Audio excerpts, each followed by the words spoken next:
Welcome to another episode of The Rest Is Politics with me, Alastair Campbell. And me, Rory Stewart. And we've got a lot to get through. We've got sewage, we've got strikes. Rory and I also want to talk about Tigray, which is getting next to no coverage when it should be. We've got some brilliant questions from you again this week that we'll get to in tomorrow's The Rest Is Politics question time. And if you can't wait till tomorrow to hear that particular episode, you can get it right now by heading to therestispolitics.com. You sign up to Trip Plus, and that will also help you listen to every episode ad-free, should you want to do that, as well as supporting the podcast. Well, coming up in today's show, dying embers of the Tory leadership race, horrible state of Britain's rivers. But let's get started. How are you, Alastair? Well, it's funny about you talk about the rivers, because Fiona and I have just been for an extraordinary swim in an alpine lake beyond Alpe d'Huez. I thought Alpe d'Huez, which is one of the famous Tour de France climbs, I thought that was it. You get to the top and that's the end of the world. But no, you go on and there are these extraordinary lakes.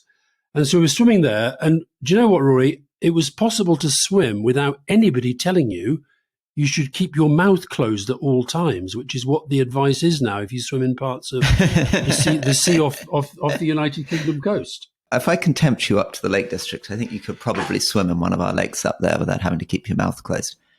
You were right up on the top on the edge of Mont Blanc, weren't you? Yeah, I mean, it's just absolutely beautiful, and the water's so fresh. It was just so nice. But I think we should probably start. Should we start with the this whole sewage thing, because it does seem extraordinary that in Britain 2022 this is happening. Yeah, let's start with maybe a bit of definition of the problem. I'd love to also talk a little bit about the strangeness of my encounter with it when I was the Environment Minister under Liz Truss, in fact. And how we discussed this stuff back in 2016 and where we've got to.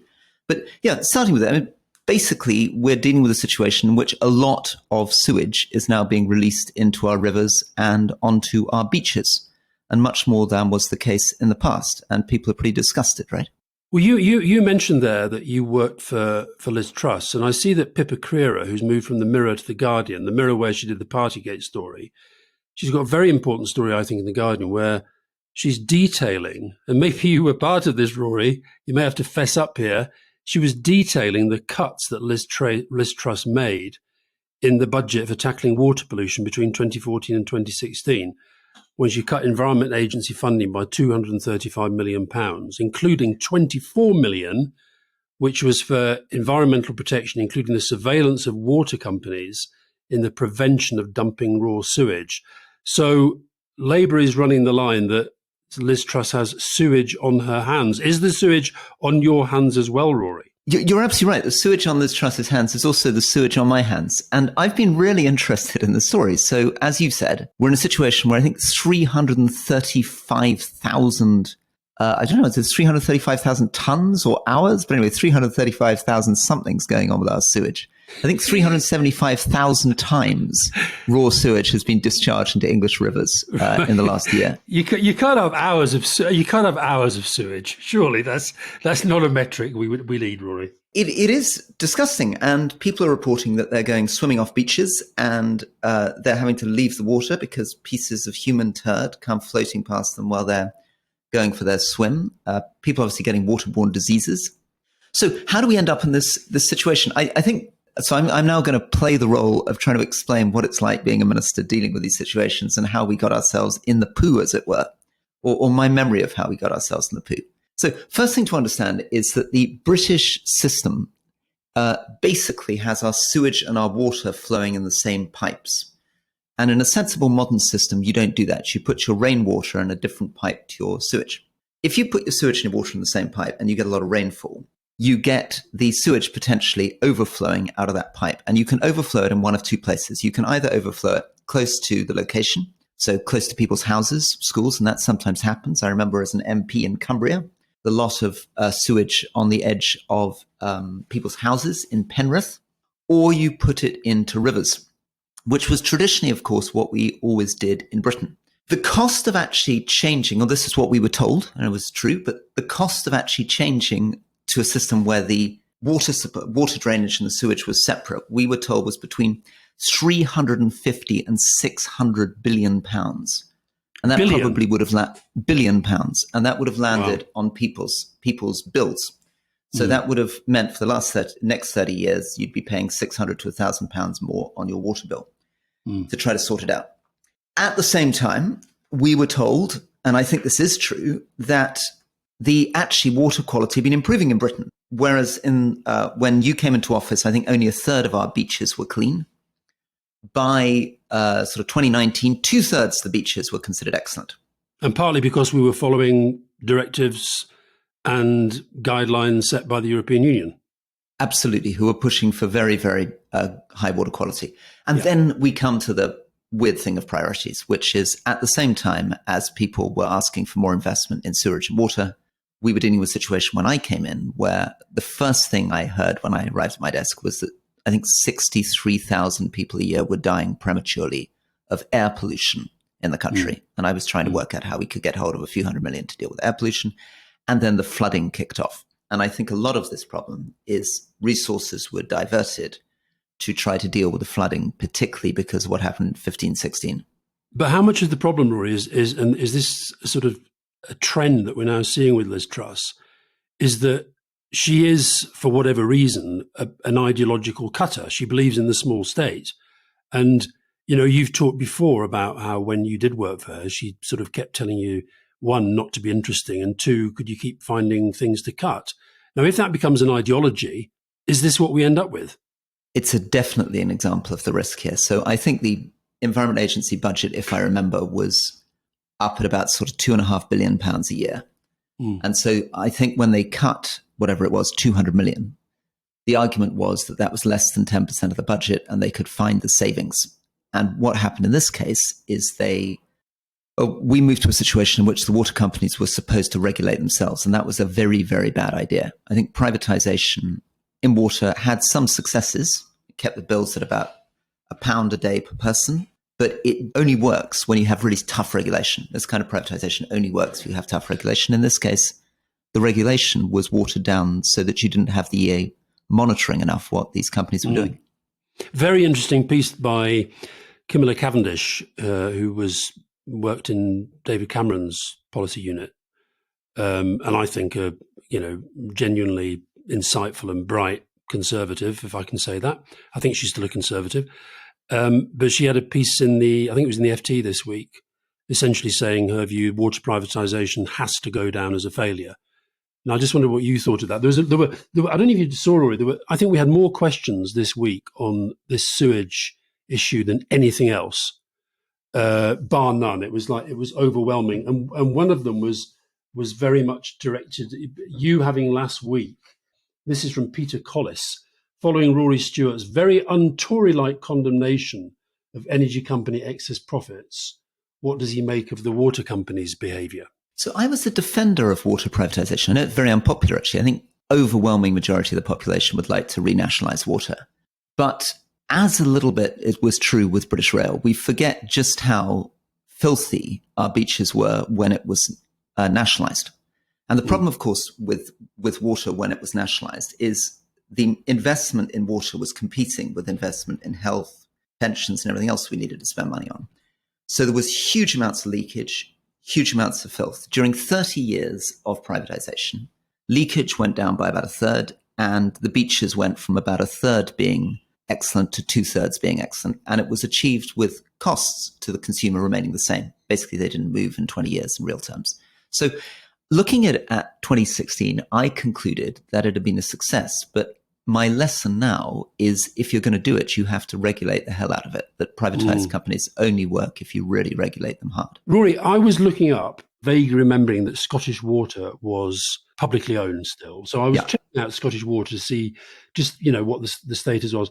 But before I even got into that, you know how obsessed I am about the 3 Ps, populism, polarization, and post-truth. Got you, yes, yeah. When you go into the Scottish Water website, they have their own 3 Ps rule. The Scottish Water 3 Ps rule is you must only put paper, pee and poo in the toilet. I've got a septic tank at home and I spent 8.5 hours of my life that I will never get back in the middle of a sewage pipe pulling bits of sort of baby wipe out of it. And by the end of it, I felt I had to throw away my Wellington boots, every strip of clothing I was wearing.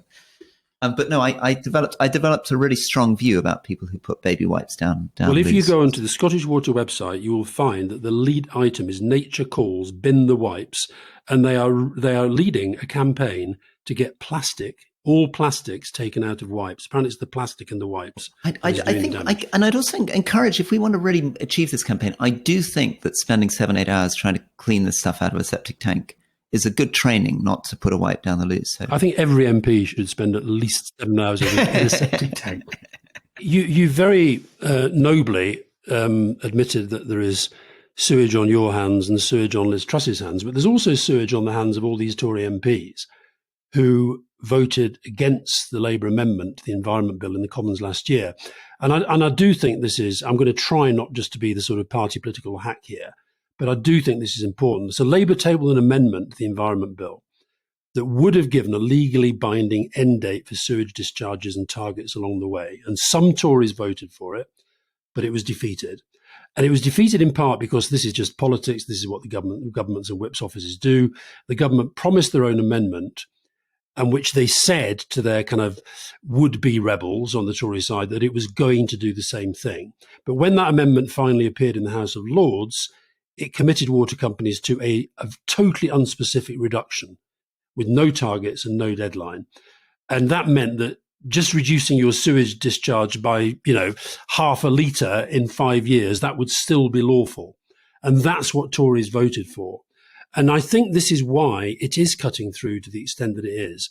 And I mean, some of the comments we've got, so heaven knows what the MPs themselves are getting, but we've had this on our Twitter feed and on email, is people really angry at these Tory MPs who are saying how outrageous it is that the water companies are doing this when they couldn't do it unless it was lawful, and it's the Tory MPs that have made it lawful. So I think there are two different things. I think some of these water companies are breaking the law. So Southern Water just got fined nearly £100 million for breaking the law. So some cases, the regulators have found them out, and these people are actually doing things illegal. The bigger question, I guess, is getting into a conversation which I don't have all the details on what the cost of that Labour amendment would have been. So, as I say, to actually sort out the entire sewage system of Britain is many hundreds of billions of pounds. Yeah. It would be good to try to really get into, are we talking about a £150 billion proposal or a £10 billion proposal? Because my guess is the government's resistance was Treasury driven. Yeah, I guess that may be right. Just, by the way, just a shout out for Southern Water that you mentioned there. Because, as you know, Roy, I regularly, mainly to try and show you up, I put out these pictures of the extraordinary research I do ahead of our discussions. And Southern Water, somebody who works with Southern Water spotted that I had a long list out on sewage. Now, fair play to them.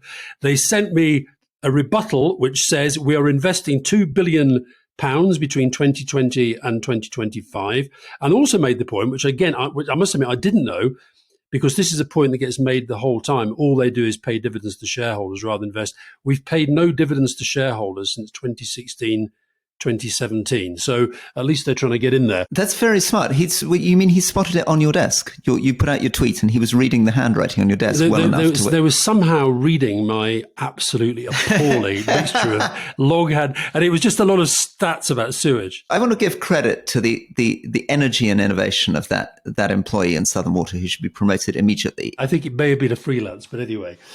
Just while you talked about energy, Rory, I'm going to give you some names of some politicians, okay? Yeah.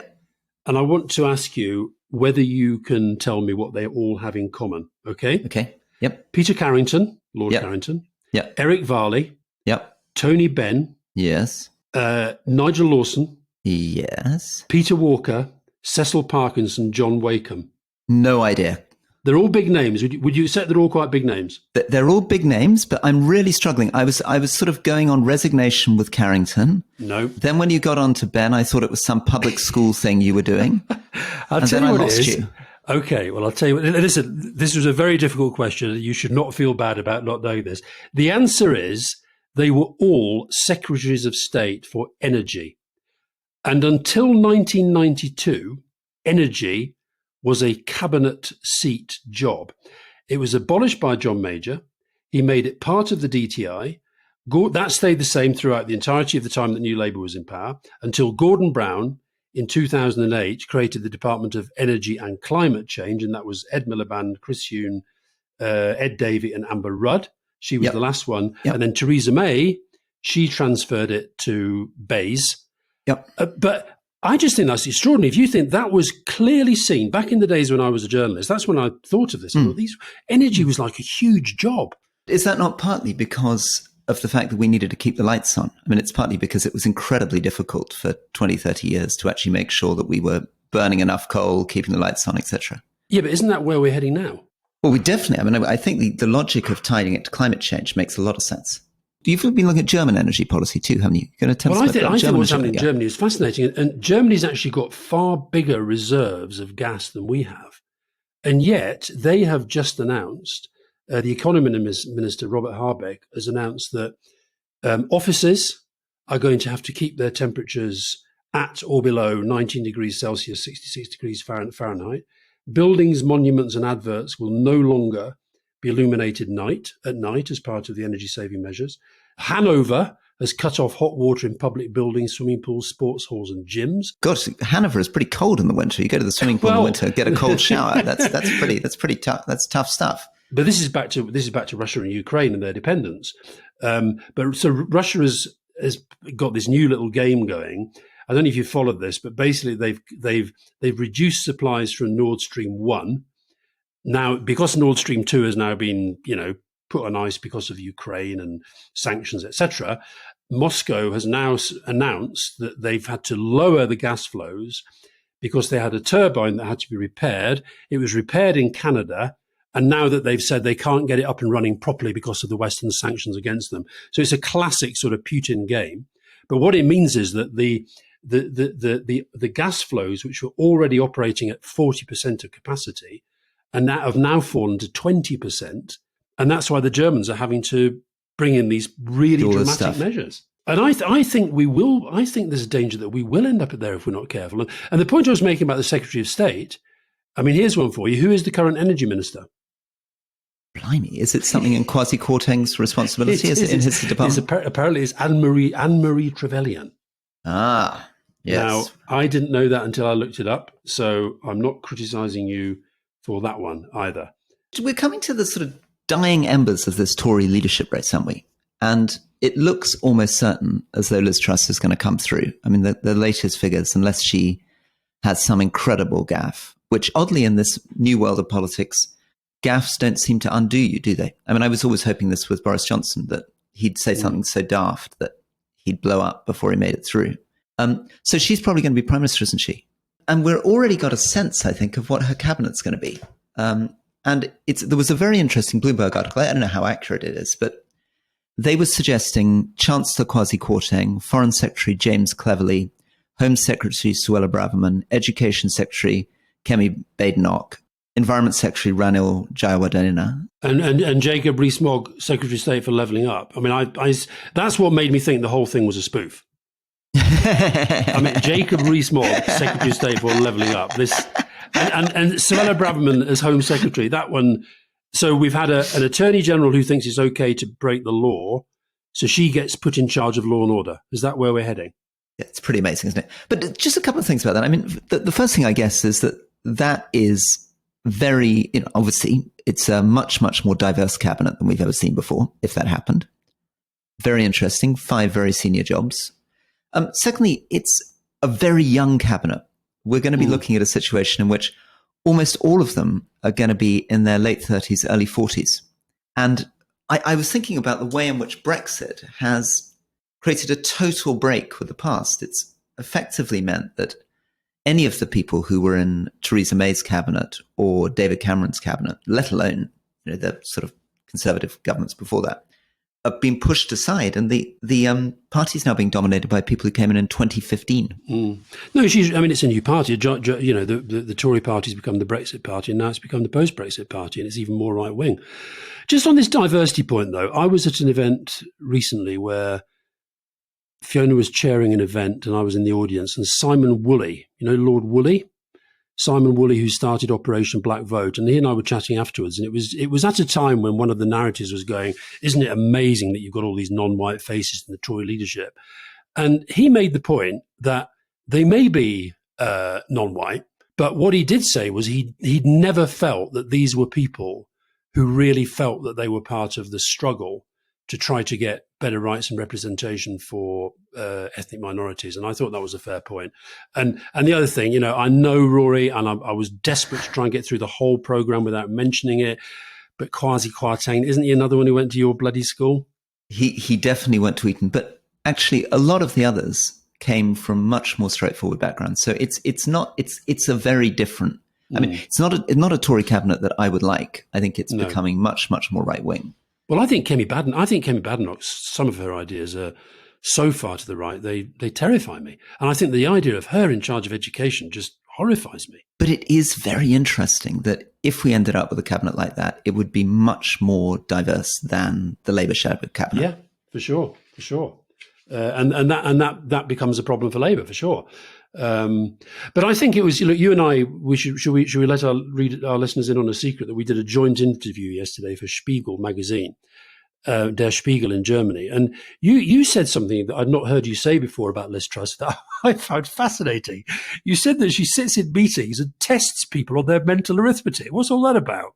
Yeah, it's very interesting. So she's somebody who, I think her father was a maths professor, so it must represent some sort of childhood trauma. I imagine that's what her dad did to her when she was at the breakfast table. But no, there's a real sense that she loves testing mental arithmetic. I think it's that she was very interested in economics. She reads economics. She reads books about economics. She's obviously thinks about departments very much in terms of budgets and cuts. And I think that's very much part of her style. It's much less about focusing on the particular nature of the department. So I never felt that in DEFRA she had a particular deep affection for rural affairs or landscape. She sees it very much. I think it's sort of kind of IBM business management of the 1980s.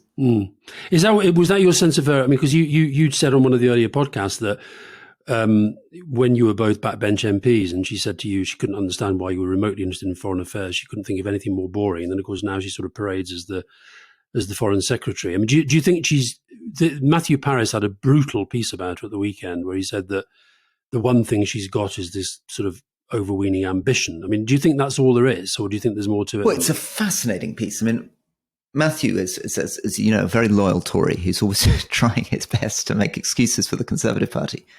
But his big insight, which I think is a really good one, is what you see is what you get. And he made that point about Boris Johnson as well, that it's tempting, presented with a slightly eccentric person like Boris Johnson or Liz Truss, to imagine that there are hidden depths that you're not seeing.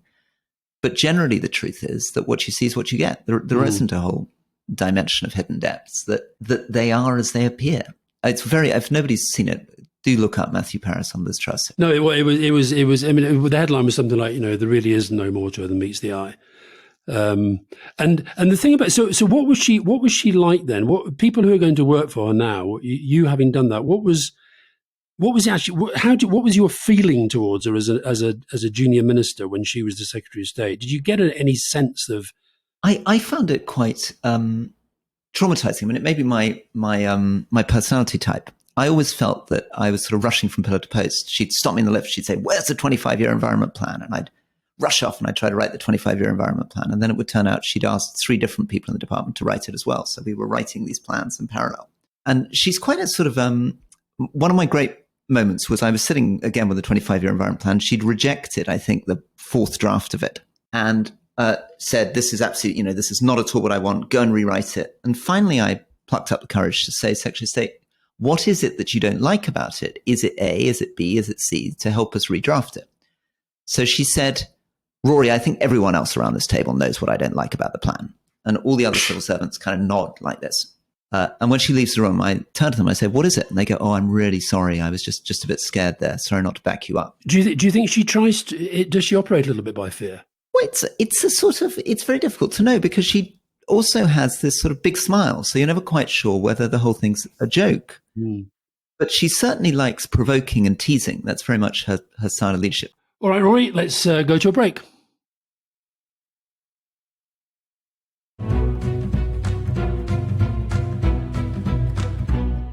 Welcome back to the Rest Is Politics. Me, Rory Stewart. Me, Alastair Campbell. So we should mention our upcoming live show in Blackpool. So Alastair and I will be there on Saturday, the 8th October in the classic venue of the Winter Gardens. Tickets selling very fast. Please search Rest Is Politics Blackpool if you want to get involved. And we'd love to see you because we're very keen to... People criticise us in the past, not doing enough in the north. So come and see us in Blackpool, please.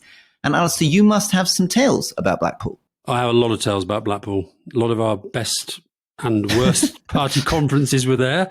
I've got to say, Roy, just before we leave the Winter Gardens, you were criticised last week by one of our listeners, or I was asked to pull you up on the fact that you don't even mention the podcast in your Twitter biography, and it still doesn't mention it. So I'm taking an executive decision here, Rory. Yeah, I want you to change your pinned tweet.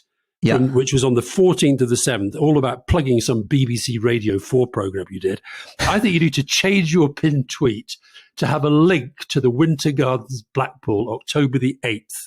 That's good. Okay, I will do that. I'll make a little note and I'll make sure I do that as soon as we're done with this show. Now tell us about Blackpool. Right, Blackpool. So I guess my favourite story about Blackpool, that was where we did the Clause 4, the famous when Tony Blair announced the review of the Constitution. And that was one of the hardest things to keep secret until the moment. We wanted to keep it an absolute secret until he actually announced it on stage. And we managed somehow to do it. And that was a very, very, very big moment. But the one night in Blackpool that I will literally never, ever forget was when Bill Clinton was the international guest. And Bill Clinton flew in on this is post being president, flew in on a private jet. He'd been in Africa with Kevin Spacey before Kevin Spacey got into all the trouble. Ooh, hello. Yeah. And Bill Clinton, I don't know if you know this, but he's got, not now because he's had a few health problems, but he used to be a terrible junk food eater. Had quite a tummy on him, didn't he? He was had a bit of a tummy on him. He had a bit, yeah, I mean, he's just a big guy anyway, but he just ate a lot. So anyway, Tony was having to do the rounds of all these fringe meetings, and Clinton suddenly says, you know what, I'd love a McDonald's. I just want to get a McDonald's. Is there a McDonald's near? And I said, there's McDonald's everywhere in Blackpool. You know, we can get a McDonald's, no problem. And so I thought he meant get it sent in, right? But he didn't. He meant he wanted to go to McDonald's. So we went out with all the Secret Service guys, and we're walking down the seafront. We walked past this, I don't know if it's still there, but there's this huge amusement arcade. And it says across the front, the world's greatest amusement arcade. And Bill Clinton, this kind of, master of communication who knows everything there is to know about, don't take everything at face value. He says, hey guys, it's the greatest amusement arcade in the whole world. We gotta go. And I'm saying, no, it probably won't be. Eventually, and the other thing was we passed KFC, we passed Burger King, we passed all the kind of, but he insisted it had to be McDonald's. We must have walked for about, 2 miles. And this is with all his security guys walking behind you? All the security guys are around, and and it's raining, and it's dark, so there weren't that many people kind of spotting him until we got to McDonald's. And Clinton had this guy called Doug Band, who was like his kind of main bag carrier. And he said to Doug, just go and order everything. There was only about 6 of us plus the coppers, right? And he ordered, 10 buckets of nuggets and 40 Big Macs and all the chips and stuff. And then what happened was, of course, people spotted him arriving. And that was a kind of big enough shock. The staff spotted him arriving. That was a big enough shock. The word then went round. And honestly, the thing about the Bush Telegraph, it was extraordinary. By the time we left, I reckon there were about 100 Blackpool landladies outside waiting for Bill Clinton to come out. And he was absolutely brilliant with them. But that was definitely a memory I'll never forget. Give us Kevin Spacey, though, just quickly. How did he participate in this whole story? He was, Kevin Spacey was a very, very good friend of Clinton's, and actually is one of the best impersonators of Clinton I'd ever seen. And they had been on a trip to Africa. I can't remember what they were doing, but they'd been on a trip to Africa.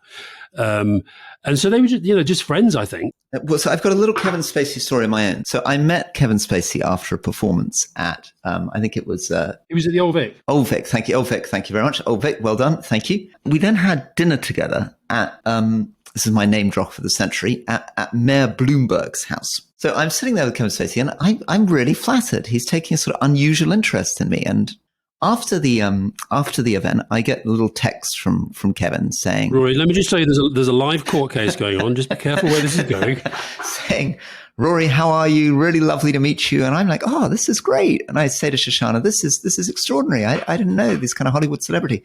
And then I get another text sort of about 45 minutes later. So it's now, I think, getting towards midnight, saying, Rory, I'm just going out to a club and I just wonder whether you'd like to join me. And I'm like, thank you, Kevin, but I don't think this is really good. Lord. So anyway, after a couple more texts, I had concluded maybe Kevin Spacey was not as interested in my brain as I had believed. Right. Okay. Well, I don't know whether we've yet had to send any of the podcast material to a lawyer before it's being used. But so let's talk about, having talked about Bill Clinton wanting to have a good time. I've been fascinated by the reaction to Sanna Marin, Prime Minister of Finland. Quick introduction of Sanna Marin before you give us a story, just for listeners who've not been concentrating on Sanna Marin. So Sanna Marin is the third youngest world leader in the world. She was the youngest when she was elected, wasn't she? That's right. But Gabriel Boric, who is the Chilean kind of student revolutionary that we've talked about on the show a few weeks ago, is younger than her. And there's been a changeover of government in Montenegro. We now got a younger president in Montenegro. With a lot of skullduggery in that one, which we probably don't have time for today. A lot of skullduggeries. But anyway, so she's in her mid-30s. 12 out of 19 of her cabinet are women. But she has had a series of different types of scandals over the years. And the latest one is to do with partying. I know, but when you even say it like that, it's like when you compare it with what we've got used to with Johnson and the criminal elements at number 10 and all the parties there. From what I can gather, she was at a party with some friends, quite celeb-y. There was a singer, there was a YouTube influencer, there was all this sort of, and she was she didn't look at all drunk to me. She was singing, but it's caused an absolute sort of stir, not just at home, but around the world. And then she volunteered for a drugs test. So I think there's a bit of history here. So I think there's a bit of sexism going on. Mm-hmm. So she's a very beautiful woman, and there was a lot of stories about the fact that she'd been photographed with a blazer without wearing any clothes underneath her blazer. There was a lot of reporting on her partying during COVID. When one of her ministers got COVID, she went out clubbing that night, and there was disputes about whether she checked herself.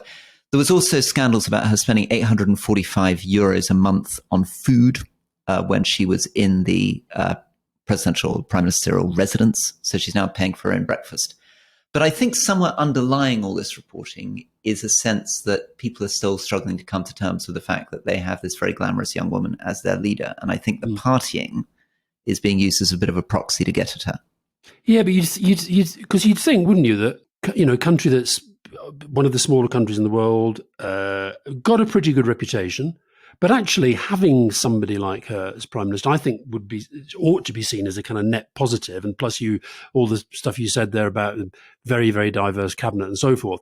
So I think there is a lot of misogyny going on, but I can't, and maybe look, we don't live there. We don't know these people as well as obviously the Finnish media do. And so maybe they're reflecting a deeper story. Maybe it's a bit like with Johnson that, there's something more going on that we don't know about.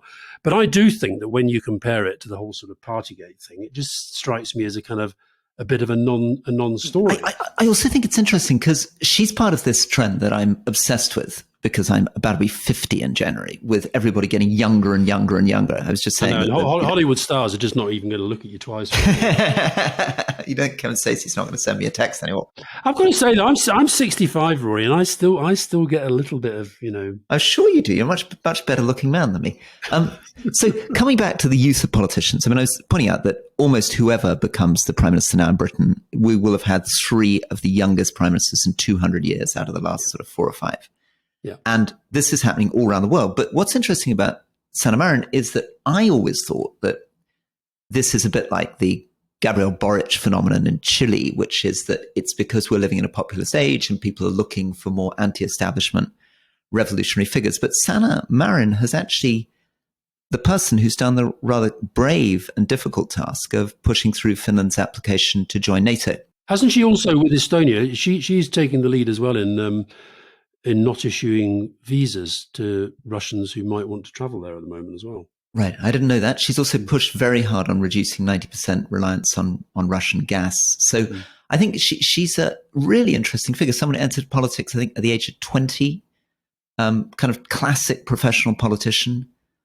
But on the big strategic calls, I think seems to be doing the right thing. But anyway, who are we to talk about Finnish politics? Yeah. Well, just on the Partygate thing, I noticed yesterday that on whichever number holiday Johnson's on at the moment, there was a picture from where he was out for dinner or lunch or something.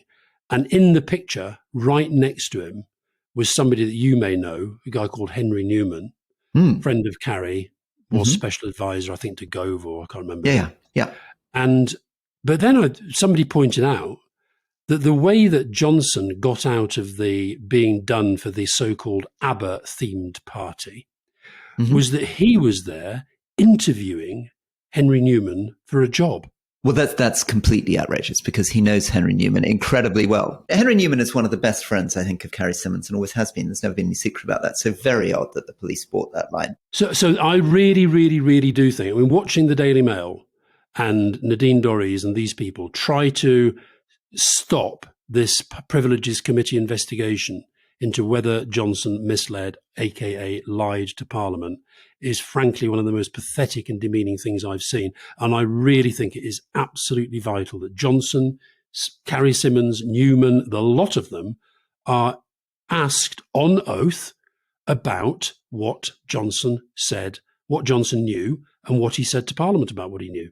And to be clear on this, I don't think the bad guy in this is Henry Newman. I don't think any reason to think the bad guy is Henry Newman. I think the bad guy here is Boris Johnson, if what he's trying to claim is that he didn't know who Henry Newman was and was somehow interviewing him for a job.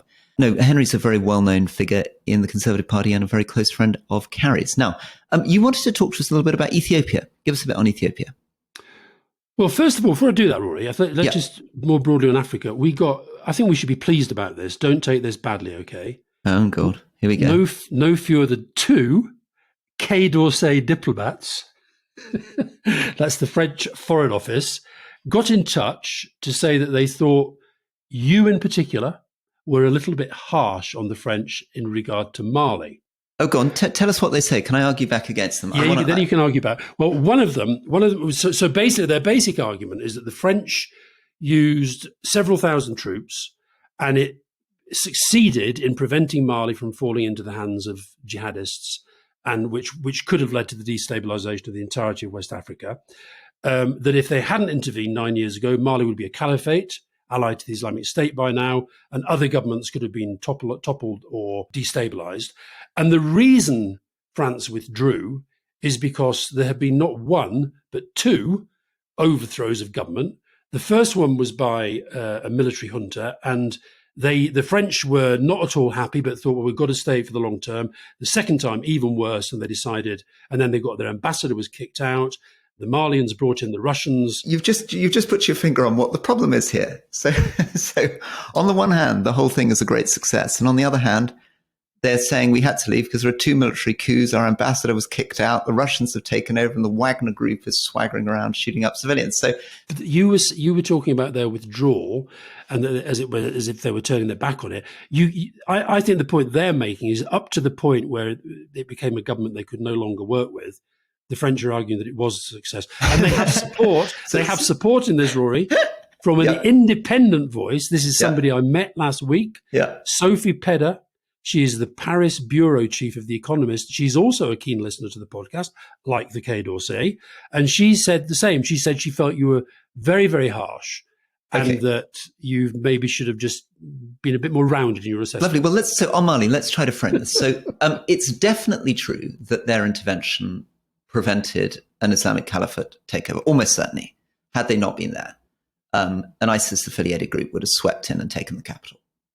But the idea that nearly a decade after their intervention, anyone would have thought it was a good result for France essentially to be forced out of the country with its ambassador expelled, with 2 military coups, with an incredibly unstable, corrupt government left behind, with the Russians effectively having taken over the security infrastructure of the country, and the country at such an extremity of instability that it's perfectly plausible that the capital city could fall to an insurgent group again within the next few months. I think if anyone had said that 10 years ago, I think the French might have been a bit more hesitant about going in. I mean, we're really dropping our standards very far if we're saying the only thing we're going to count this intervention on is preventing the caliphate takeover, and it's fine that you end up with a horrible military coup, a Russian-backed government. And we could maybe make this just the Kay Dorsey, Rory Stewart weekly argument about Mali. Well, let's now get you to irritate the Ethiopian government, because I understand that you're about to suggest that the Ethiopian government may not have been conducting itself properly in Tigray. No, I'm about to make a slightly different point, which may come on to that. No, I was just very struck by something that the World Health Organization Director General Tedros Ghebreyesus, I can never get his name right, but you know the guy I mean, TAG are his initials. Yeah. And he has said that in his view, a really poisonous form of racism is behind the lack of international attention being paid to the plight of civilians in Tigray. He has defined it as the worst humanitarian crisis in the world. 6 million people are unable to access basic services. And he basically said, why is that this getting nothing, not even a fraction of the attention that Ukraine does? And I think there is something in this, because I can remember back in was it the 80s, the Ethiopian famine? I covered that for the Daily Mirror. And that was Michael Burke, BBC, did that extraordinary report from a famine station in Ethiopia. And it literally mobilized the world.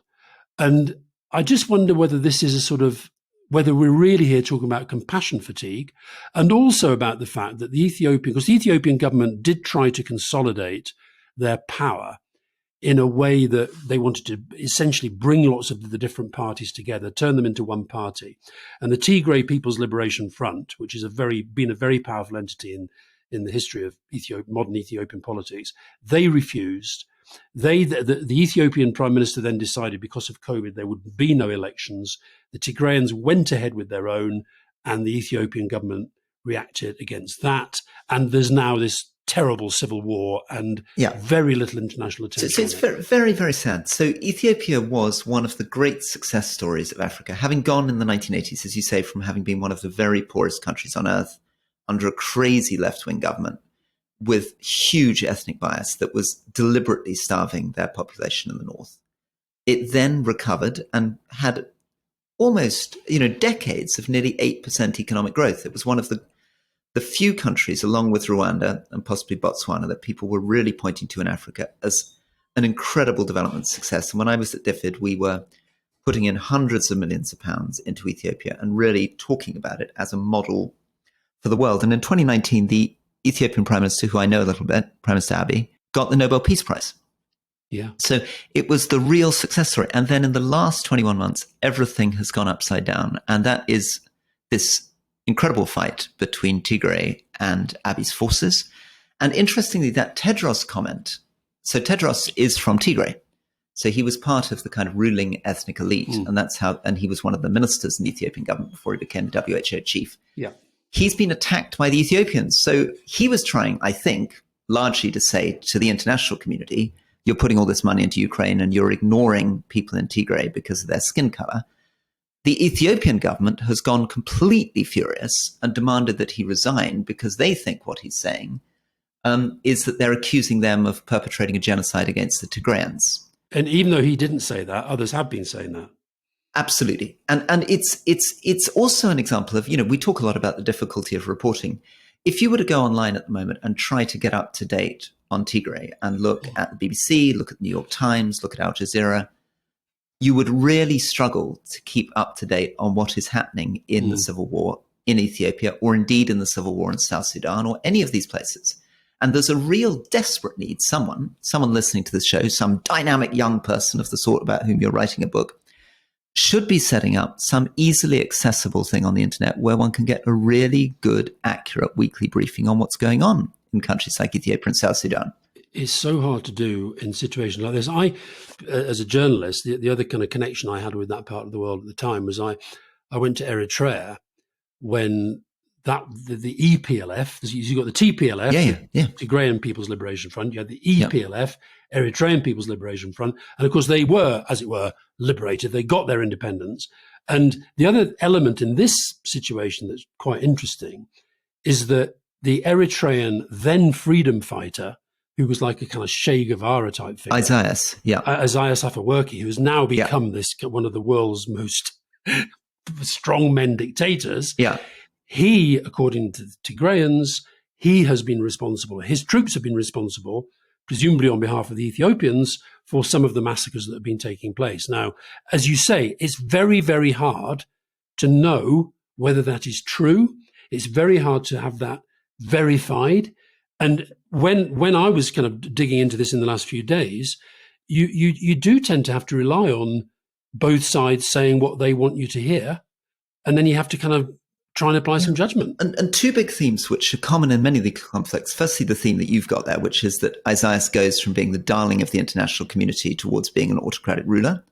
And in a sense, actually, that was the journey that we went on with Mugabe in Zimbabwe. Yeah. But secondly, the proxy war nature of all of this, that Uganda, the Ugandan president's son's been taking side and tweeting out on favor of the Tigrayans, and then the Sudanese have been getting involved from the other side. So many of these conflicts seem as though they're domestic, but very, very quickly get fueled by neighbors trying to get involved. I think this has been quite an intense serious thing. We've gone from Sewage to Ethiopia, with a small digression around the Finnish Prime Minister partying, but even that wasn't very jolly. Do you have anything jolly to finish this on? You're sitting in the beauty of France. You've been swimming in clean rivers. When I talked to you on this interview yesterday, there seemed to be sunshine, grass. Tell us, give us something happy to finish this podcast on, because this has been one of our grim ones. Can't believe you're asking me to be jolly. This has never been my constitutional function. Oh, I'll tell you what. No, that's not very jolly. Go on, tell us about your swim then. Listen, it wasn't like the fairy pools in the sky, which we went there last year and it was so busy, it was ridiculous.